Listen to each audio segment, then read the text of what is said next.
λέξη του κόσμου είναι η λέξη μάνα. Η πιο γλυκιά μάνα είναι η δικιά σου η πουτάνα.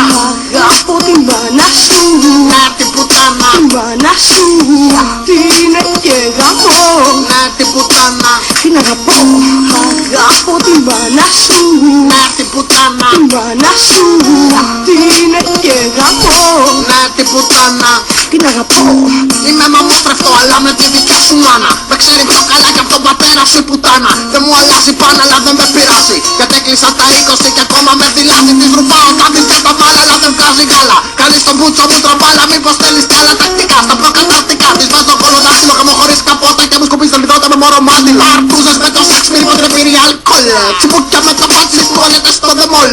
Πήρε χίνη με και του χίνη με το Winnie τον Αρκούδο. Με τη μάνα σου δεν γαμάς μουνί, γαμάς βελούδο. Αγαπώ την μάνα σου, Ναι την πουτάνα. την μάνα σου, την είναι και γαμώ. Ναι την πουτάνα. Την αγαπώ, αγαπώ την μάνα σου, Ναι την πουτάνα. την μάνα σου, την είναι και γαμώ. Ναι την πουτάνα. Την αγαπώ.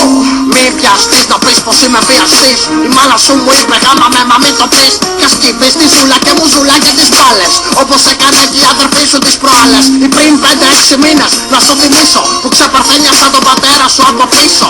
Όμως κάθε μέρα φασολάδα βαρέθηκα. Πρέπει να γαμίσω νέο αίμα και πιο σκέφτηκα. Αγαπώ την μάνα σου, Ναι την πουτάνα. την μάνα σου, την είναι και γαμώ. Ναι την πουτάνα. Την αγαπώ, αγαπώ την μάνα σου, Ναι την πουτάνα. την μάνα σου, την είναι και γαμώ. Ναι την πουτάνα. Την αγαπώ.